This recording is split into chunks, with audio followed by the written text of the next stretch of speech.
Здравствуйте, программа «Суть дела» в эфире Абхазского телевидения.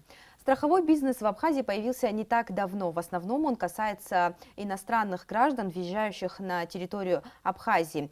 Что собой представляет этот бизнес в республике, каковы его перспективы? Мы поговорим сегодня с заместителем директора Абхазской страховой компании «Гарант страхования» Ахрой Кецба. Добрый вечер. Добрый вечер. Мне бы хотелось начать разговор с того, что самого главного, что сегодня можно застраховать в Абхазии. Ну, в Абхазии можно на сегодняшний день застраховать абсолютно все, начиная от страхования имущества. Наша страховая компания занимается как добровольными видами страхования, так и обязательными видами страхования. Добровольные виды страхования — это страхование жизни, имущества, грузов, имущество, которое берется в лизинг иностранными компаниями, совместными предприятиями, которые здесь хотят открывать свой бизнес. Рынок страхового бизнеса, он очень широкий. Пользуются ли этими услугами наши граждане? Ну, вся проблема в том, что послевоенное время, да, к большому сожалению, понятие страхования, оно было почти что сведено на ноль. Я вот вспоминаю 94 год, сразу после войны, была организована такая компания «Апра», и при ней была организована еще одна «Апра-страхование», которая страховала грузы, которые пересекались, в основном они проходили через Турцию, грузы, товары, которые поступали к нам в Абхазию. Я вам хочу сказать, что все тогда было налажено очень хорошо. Но, к большому сожалению, прошло какое-то время, все это ушло. А с чем связано, если бизнес развивался? Ну, Что мешало там этому? было, насколько я вот помню, там был просто сама компания, к большому сожалению, там были свои какие-то подводные течения. Она не Апра страхование, а сама компания просто-напросто, сама Апра, к большому сожалению, перестала существовать. И сам страховой бизнес после этого уже не стал развиваться. Сейчас страховые компании занимаются в основном, работают с иностранными гражданами, которые въезжают на территорию республики, и существует закон об обязательном страховании. 2 вида полисов выдается. Вот как часто компенсировали ущерб? Был принят закон в 2006 году об обязательном страховании от несчастного случая иностранных граждан. И второй закон был принят обязательное страхование автогражданской ответственности. Вся проблема в том, что люди, которые пересекали государственную границу, они получали страховой полис. Были заключены договора с медицинскими учреждениями. Наши медицинские учреждения к тому времени, по всей видимости, не были чуть-чуть готовы к тому, что за иностранных граждан будет платить страховая компания. Если, допустим, обращались иностранные граждане в страховую компанию, в Абхазгострах, то никому еще не было отказано в том, чтобы мы не заплатим за вас, мы не заплатим то, что вы потратили на лечение. Таких случаев вообще не было. А то, что касается страхования ОСАГО, иностранных физических лиц, то и даже в этом случае из 100%, которые пересекали границу на своем личном автотранспорте, не было случая, чтобы кто-то отказывался, потому что это престиж государства. Нужно понять о том, что страхование в общем смысле, да, что это? Это страхование, поднятие государства совсем на другой уровень. Я сейчас предлагаю посмотреть репортаж и потом продолжить разговор о том, какую пользу этот бизнес может принести отдельным гражданам. Хорошо. Застраховать жизнь, здоровье, имущество и многое другое уже стало обычным делом для большинства стран. В случае катастроф и других непредвиденных ситуаций страхование позволит возместить ущерб. Вспомним случай с наводнением в столице. Тогда пострадало имущество и автомобили жителей Сухума. Если с восстановлением домов помогло государство, то с машинами пришлось разбираться самим автовладельцам. Была бы страховка, все эти расходы взяла бы на себя страховая компания. Есть добровольные виды страхования, есть обязательные виды страхования. Добровольные можно считать абсолютно все, начиная от страхования жизни, страхования имущества, страхования, всего, что только можно придумать. Например, в США 3000 видов страхования, в Германии 150, а в России, к большому сожалению, только 60. Ну а у нас и того меньше. Перечень страховых услуг во многих странах увеличивается с каждым годом. А вот в Абхазии этот бизнес пока находится в зачаточном состоянии. Компания «Гарант страхования» начала свою деятельность в республике несколько дней назад. Офис еще предстоит обустроить, но работа уже началась. На сегодня в штате организации 8 человек. К лету с увеличением потока туристов их количество увеличится в 5. В компании осуществляют 2 вида обязательного страхования въезжающих в республику иностранных граждан, страхование от несчастных случаев и автогражданской ответственности. Пока полисы можно приобрести на границе с Россией и в столице, но в будущем пункты выдачи планируется открыть и в других районах Абхазии. Кроме того, агенты компании рассчитывают расширить каналы продаж полисов через туристические объекты. Договор на сегодняшний день мы заключили с гостиницей «Рица». На стадии подготовки договор с отелем «Леон» и с гостиницей «Диаскурия». Вот как раз таки сейчас, на сегодняшний день, мы стараемся осуществить договор именно с ним. При этом продать страховку выгодно не только страховой фирме, но и гостинице. Посредники получат процент от продажи полисов. Страховой бизнес является социально значимой сферой экономики. Компании в случае успешной деятельности аккумулируют крупные финансовые средства, а значит, их необходимо контролировать. Поэтому доля государства в компании «Гарант страхования» составляет 51%. В общем-то, страхование осуществляется по 2 направлениям. Насколько мне известно, существуют и другие виды обязательного страхования в республике. Вообще других видов обязательного страхования еще 7.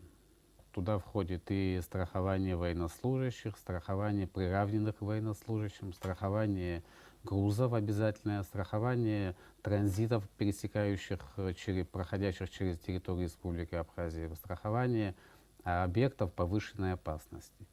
И еще наше мнение о том, что нужно уже выходить с предложением в парламент об введении обязательного страхования автогражданской ответственности для граждан Абхазии. Почему вот эти виды, которые вы перечислили, не работают?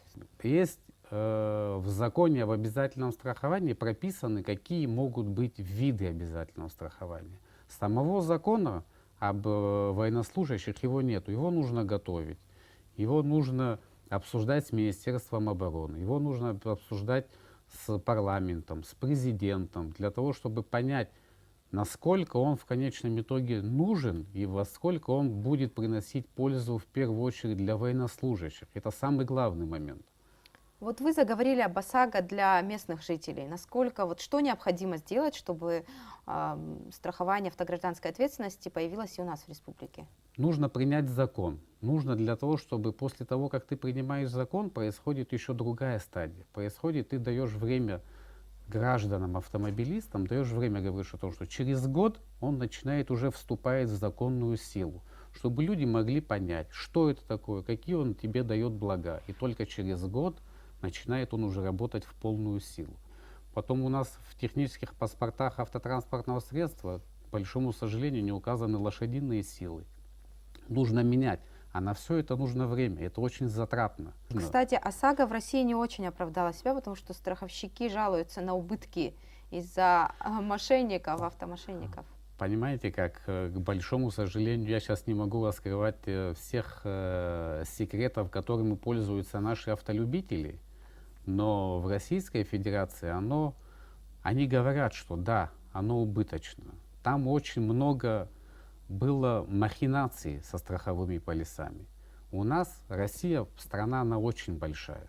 Понимаете как? В Абхазии намного страна меньше, людей намного меньше.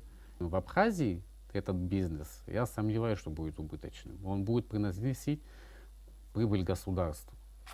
Вообще интересно узнать мнение наших граждан, как они относятся к страхованию, готовы ли они платить за это. Давайте посмотрим опрос, который мы сделали. Давайте. Автомобиль там застрахован у меня. Это удобно? Пока еще не сталкивался, честно. Потому что говорят, что если авария, то потом трудно деньги убивать очень. Вот платить легко, а выбивать обратно, чтобы покрыть страховку, очень тяжело. Время очень трудно. Доверие, наверное, нужно какое-то сперва заслужить, заработать, не знаю. Потому что по профессии копейки платят, а С такими деньгами никакую страховку тоже не сделаешь. Всему тому, что облегчает жизнь человеку, я только за, двумя руками. Если человек реально поймет, что это приносит пользу, он заплатит. Мы же находим каждую субботу, воскресенье там на 4-5 свадеб пойти туда-сюда, хотя мы столько не зарабатываем, возможно, в месяц, но однако мы же как-то изворачиваемся. Это неплохо было бы, конечно, но откуда у нас такие средства? Готовы наши граждане платить? Но это же не бесплатная страховка. Навряд ли. В первую очередь недоверие и возможности нет это все оплачивать. Я думаю, смотря как, сколько платить и какая отдача от этого будет гражданам. Но я думаю, нужно начинать сперва с медицинского страхования, а потом уже дальше думать. В общем-то, вопрос доверия Очень. является основным. Каковы гарантии того, что вот страховой компании можно доверять? Что вы делаете вот для этого? Многие вообще путают страховые компании с финансовыми пирамидами. Ну, страховая компания не может быть финансовой пирамидой по своей сути просто-напросто. А то, что касается понимаете как, мы постоянно начинаем путать, что дает, допустим, медицинское страхование, да, кого мы имеем в виду. Если заниматься медицинским страхованием граждан Абхазии, то подписан и ратифицирован этот договор между Российской Федерацией и Абхазией о том, что наши граждане могут переезжать, имея страховой полис медицинский, могут переезжать в Российскую Федерацию и там уже заниматься, получать медицинские услуги. То, что касается обязательного медицинского страхования граждан Абхазии, которые здесь будут находиться, все правильно. Нужно, во-первых, это же не только, нужно понять, понимаете как? Это же не только страховая компания. Это страховая компания, медицинские учреждения, налоговые инспекции, это Министерство экономики. Это все в конечном итоге должно быть все связано в одно целое. Если мы хотим поднять страхование в Абхазии, если ты посеял зернышко, оно должно его взрасти. Когда ты начинаешь его потихонечку облагораживать и говорить о том, что проводить соответствующую беседу с населением. Ты платишь мизер, ты платишь, условно говоря, заплатишь ты в месяц 100 рублей. Зато страховое покрытие по медицинскому учреждению у тебя будет 15-20 тысяч, а иногда при операции она может доходить и до 100 тысяч рублей. В зависимости от того, что ты страхуешь. А государство выступает гарантом вот этих обязательств, которые берет на себя фирма? Это закрытое акционерное общество. 51% принадлежит государству, 49% принадлежит частным инвесторам. И оно заинтересовано в поднятии. Люди, наоборот, будут больше сюда приезжать. Мы говорим о том, что медицинское страхование. Теперь представьте другую ситуацию, когда как иностранный гражданин приехал сюда, и у него осталось 2 дня, он получил отравление, ОРВИ. В конечном итоге у него есть, может быть, 2, может быть, 3 тысячи. А наше медицинское учреждение говорит, для того, чтобы тебя вылечить, прокапать тебя, нужно заплатить деньги. Для граждан Абхазии медицина бесплатная, для иностранных граждан медицина платная. Он должен заплатить 5 тысяч. Откуда он возьмет, если у него нет? Значит, он должен с этим ОРВИ вернуться обратно в Россию. В общем, вы считаете, что туристическая отрасль без страхования она не может развиваться? Она нигде во всем мире, туристическая отрасль без страхования, она не существует нигде, ни в одной стране. Вот туристы же приобретают страховку на территории России. Эта страховка не действует у нас. Там тоже есть некоторые подводные камни, к большому сожалению. Понимаете как? Там в Российской Федерации есть добровольное медицинское страхование. Оно стоит в день от 40 рублей до 60 рублей. И в зависимости от пунктов медицинского обслуживания, да, там получается, что может страховка стоить на неделю на одного человека 200 рублей, а доходить она может доходить до 2000 рублей. Теперь что получается? Иностранный гражданин, если мы говорим о Российской Федерации, да, то граждане Российской Федерации, покупая страховой полис обязательного медицинского страхования, они покупают его там, приезжают в Абхазию, лечатся здесь, потом собирают они эти чеки, которые они оплатили, а я сомневаюсь, что медицинское учреждение сможет дать какой-нибудь чек, возвращается обратно в Российскую Федерацию, он предоставляет эти чеки и ему оплачивают. А по факту должна быть совсем другая ситуация. Гражданин иностранного государства, если россиянин едет в Испанию, в Турцию, в Грецию, происходит связь между туристической компанией российской и туристической компанией турецкой или испанской или греческой. Она перечисляет часть процентов от этого комиссионного сбора, который они получают, да, для того, чтобы граждане Российской Федерации могли получить нормальное медицинское обслуживание. Такой схемы С в Абхазии Абхазией, нет. к большому сожалению, такой схемы нет. Мы вот сейчас вот подписываем один договор, соглашение намерений нами уже подписано. И вот где-то на следующей неделе будем подписывать уже окончательный договор с одной страховой компанией российской. Она входит в 5 лучших страховых компаний. И будем обсуждать этот момент тоже. Современная экономика связана тесно со страховым бизнесом, и многие эксперты считают этот бизнес более прибыльным, нежели банковский даже бизнес. О том, какие перспективы у страхового бизнеса есть в республике, нам рассказал директор Института экономики и права Академии наук Абхазии, профессор, доктор экономических наук Заур Шалша. Давайте посмотрим мнение эксперта. Сегодня у нас в Абхазии на самом деле осуществляется острый недостаток финансовых средств, через которые могут кредитоваться или выступать гарантами для частных лиц, наших граждан, особенно в сельской местности, кто проживает, которые не получают пенсии, не получают заработной платы, и они нуждаются в поддержке со стороны таких организаций. Конечно, эти организации, страховые компании не будут оказывать услуги на безвозмездной основе. У них должен быть сформирован стартовый капитал. Это могут создать государственно-частное предпринимательство. Вот по такой форме можно создать. И это выгодно будет и страховым компаниям, и нашим гражданам, и предприятиям. Потому что они тем самым сформируют общество или компания взаимного страхования, по которой они будут получать льготные финансовые средства под низкий низкий процент или без процента определенную сумму на определенный период времени. Но страховые компании еще могут выступать в качестве гаранта получения кредитов в некоммерческих банках. Самое последнее, что я хотел бы отметить, любой кредит, выдаваемый любому лицу, предприятию, организацию, частному лицу, он должен быть застрахован. Без этого то, что заключил договор и так далее, это кредитный договор, это обязательное условие.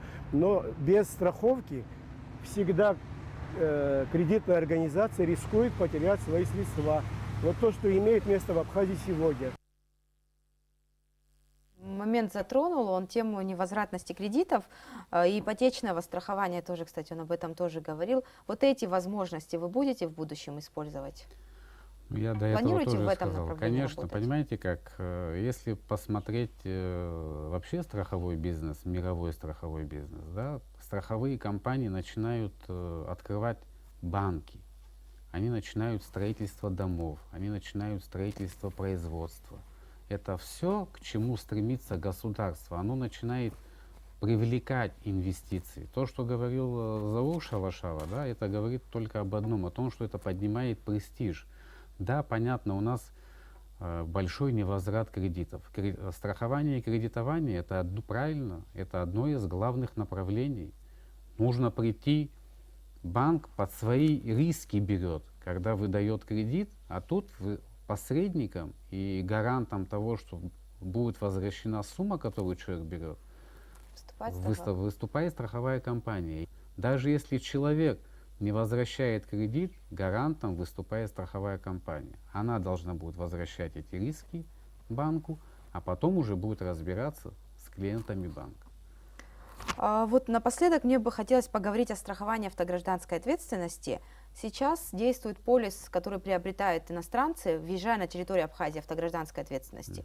Происходит иногда ДТП с участием иностранцев и местных жителей. Как тогда вот действует этот полис? Понимаете, как страхование автогражданской ответственности, я еще раз повторяю, что это другой уровень, другой сервис. Люди будут приезжать совсем с другим достатком в республику. Они будут по-другому относиться. Что нужно, пересекая государственную границу, можно приобрести полиса не только на границе с ПСОВ. У нас будет открыто, работает 2 пункта выдачи полисов. Один находится на въезде, другой находится в нашем головном офисе, в Доме Москвы. Будут открыты во всех городах и районах, везде будут открыты полисы, пункты продаж полисов. Произошло дорожно-транспортное происшествие, то, о чем вы говорите.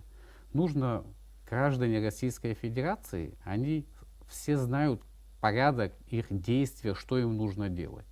Они звонят сотруднику милиции, они звонят в страховую компанию и говорят: с нами произошло дорожно-транспортное происшествие. У нас есть выездные комиссары, которые будут приезжать при дорожно-транспортном происшествии, чтобы все это было записано не так, как хотят наши местные граждане, да, а так, как должно быть по закону. И тогда, если виноват уже гражданин Российской Федерации, страховая компания, если он имеет полис, будет оплачивать повреждением нашему местному гражданину. То же самое будет происходить и с гражданином Российской Федерации. В том соглашении, которое мы сейчас будем подписывать, да, там будет одна из услуг о том, что иностранные граждане, пересекая границу, да, у них есть такое понятие каска. Но каска, если взять ее в расширенном, она стоит очень дорого для машины. Но каска без угона.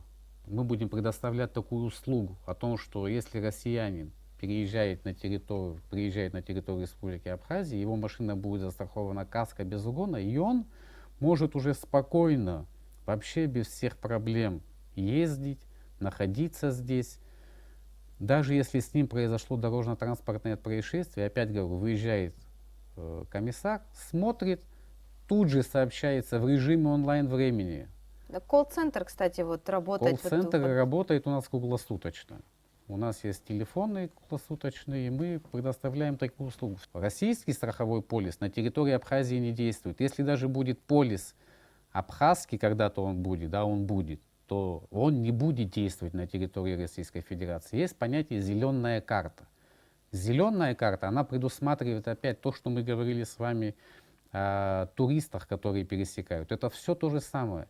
Часть средств должна компания страховать. Тут в данном уже случае не туристическая компания, а страховая компания должна перечислять в абхазскую страховую компанию для того, чтобы при наступлении дорожно-транспортного происшествия, чтобы здесь уже местная страховая компания могла покрывать эти убытки. Наши граждане переезжают туда, покупают страховку, она стоит 4500 рублей.